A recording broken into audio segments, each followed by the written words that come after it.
clicking up is Okay, so our next speaker is Abigail Emery, and she'll be talking about OFID async.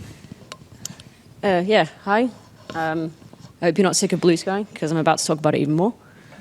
So I'm going to be talking about OFID async. This was first presented at the last NoBugs as an idea, and since then we have actually written it and used it. So this is talking about the things we've learned and what we've done. So as I said, we first spoke about this last year. Since then, well, it initially was OFID v2, going to be a direct replacement. It's now a parallel library rather than a direct successor. The high-level API is the same, and OFID async is a suitable replacement for most use cases. But the separation allows for gradual migration, which is what everybody wants, really. We're currently trialing it at these 4 facilities. If I've missed you off, come tell me off, I'm sorry. For those unfamiliar, OFID async is a new asynchronous hardware abstraction layer for Blue Sky.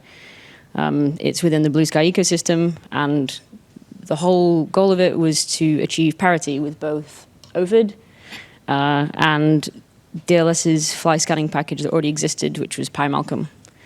Already mentioned, the easy migration is something we cared a lot about. OFID and OFID async objects can exist at the same time. If you care more about our design goals, they're there. So a very brief background. Diamond's undergoing some pretty major upgrades in the next few years. We're going to upgrade our storage ring to be a 4th-gen storage ring. We got 3 new Beamlines, and along with that, a big software modernization package. A lot of the development of OFID async has been motivated by our needs for this. So there's a lot of history from OFID and Malcolm. Our last talk went into a lot of detail on the motivations and the problems and solutions, so I will not go over it all again. But to summarize in brief, we wanted the core API for OFID async to be lightweight, flexible, and sans I/O. We want this because we wanted to design it to support future use cases and not be too brittle. We wanted it to be easy to implement and have good support out the box. So we wanted to support multiple control systems from the start. So OFID, in theory, does do this. But there are many epicsy assumptions that have baked their way in. And if you try and write your own support for your own control systems, you will run across these. So Devin has been working to add Tango to OFID async so that we can avoid this from day one. Hopefully this will help us keep our API agnostic and honest. So the biggest key thing that's worth emphasizing is that OFID async, as its name, uses async and await primitives instead of using multi-threading. So this really improves performance over Malcolm and OFID from what we needed to use it. It improves performance because it's easier to parallelize I/O to many different signals, and you don't have to worry about thread spawning and guilds and all sorts of other complicated nonsense. It's easier to maintain, and it's what Python has chosen for its concurrency now, so it's the blessed route. The primary use case of OFID async was for making fly scanning easier. In Diamond 2, or Diamond already, a lot of our beamlines, we run fly scanning beamlines. Going forward, we're going to be taking more data. We're going to have larger throughput, more adaptive experiments, and we need to make sure the data acquisition process does not bottleneck this. So we have provided a series of helper functions and classes to make fly scanning easier. You can build a model of your scanning assembly with Python objects and fly it with the Blue Sky Run engine. We have support for Panda, area detector, and a bunch of common detectors. Soon, some trajectory scannings. If you want these out-of-the-box solutions, It's opinionated, as that is the stuff that we've used and written, but it's not prohibitive. And if you need to use it and want to write new stuff, please do. So our first sort of use case in anger of this is on the diamond beamlines using time frame generators. So we have time-resolved experiments, and the TFGs we're using are end of life. Panda can use a subset of what TFG can do mechanically, but the software we had is just not flexible enough.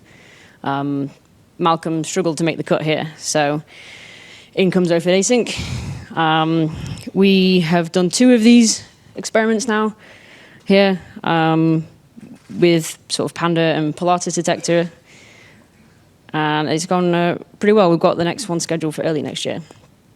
So don't expect you to read that in detail, but it's not entirely about fly scanning.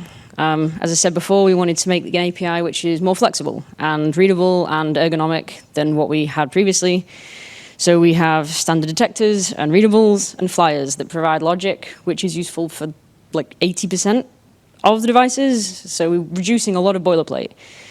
This has been quite noticeable with detectors in our case. Instead of initializing 5 subclasses of various OFID things, we can initialize a standard detector, which is composed of just the bits you need, and it runs off the bat. The fact that every detector is a subclass of standard detector means that we have a lot more reusable code and a lot less wasted. This is an important feature here that us and NSLS2 we're using. So load save, essentially you want the assembly to go into a known state before you start an experiment. But however, if you want to, say, vary the exposure time for the scan, how does your system know not to reset that? It doesn't. This is not a trivial because, the experts on the Beamline know this, but we don't. So we have a best effort solution, which is PV per PV, restore it on that. This is a point of active discussion currently. So UDC. My colleague David this morning was talking about Hyperion and the new KO4 Beamline to succeed that. I think I got the number wrong here. It's 5,000, not 10,000. I apologize. They've been heavily involved as well. All their stuff was using the original OVID, and they have been slowly migrating to OFID async along the way. But they do use both at the same time, so it's been a nice proof case for us.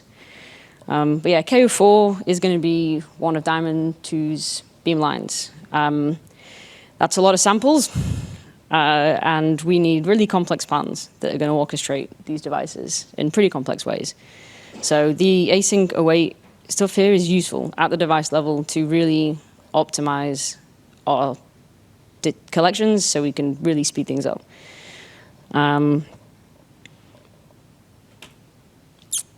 So this is an extra change in the ecosystem, which is outside of OFID async, but was directly inspired by this work, is that we now support flying data streams of non-uniform chunk sizes. So we have stream resource and stream datums are 2 additions to the document model. And they represent variably sized chunks of scientifically correlated data. So previously, if you wanted to fly something, each data producer would have its own flyer and its own stream, and then you had to recorrelate that data yourself based on indices or whatever was relevant to you. But now, all the producers are wrapped within an ephemeral flying object, and the correlation is maintained through the stack based on how you want it to be. Which has made our document a lot nicer. So, the Blue Sky community, I don't need to tell you that it's active and friendly. We have been speaking regularly. Every week, this has been an ongoing project, particularly this last year. We've had sprints that we've tried to organize across the sea, which has had its own challenges, but it's been very, very successful. If this sounds like something that you would like to use, please come and join us. The more the merrier. So yeah, we have our roadmap. So we're hoping to be close to a 1.0 release soon. Hopefully the end of this year, realistically the start of the next one.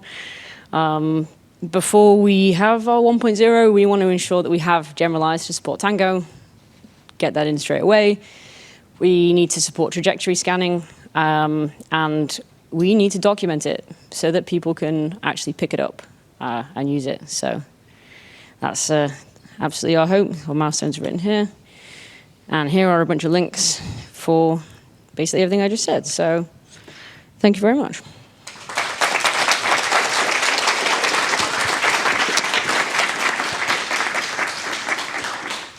So there's definitely time for a few questions. Okay, thanks. Very interesting. I wonder, could you elaborate a bit more? What were precisely the problems with multi-threading, and was it because it was very low-level synchronization primitives that had to be used, or something else? And why was the performance suffering there? I don't know. Yeah, I wasn't personally. I only joined Diamond like 2 years ago, so this conversation had happened previous to me starting. By all accounts, every time we try to implement something using or PyMalcolm or original OFID, you have a lot of messing with threads, which they already do built in the library.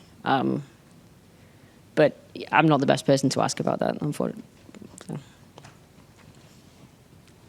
I'll maybe ask a question myself. Do you already have any experience on how much training effort people require on actually writing asynchronous code? Yes. People are inherently, I think, scared by it. I think it's different, and if you miss some yields or awaits, suddenly everything is worse. I think there is more overhead. Something we discussed in the community meetings is that if you're not jumping in straight for the fly scanning capabilities, you're actually just putting yourself in for a lot more overhead and a lot more having to know about this stuff for not really much benefit. I think it's becoming more popular. This stuff's being used everywhere. I think it's going to be easier as time goes on, but it's why I emphasize the documentation. I think giving people the minimum they need to get on board with it. Maybe you don't have to understand the ins and outs of generators, but to know that what you have to put there and why, I think, yeah, it has proved a barrier. I think it's easy to forget when you're, particularly we've onboarded a few new people this year, and it's very easy to forget how strange it feels. So we're trying our best to reduce that problem. But. Thanks. I think we had the same observations as well. We would have time for one more question.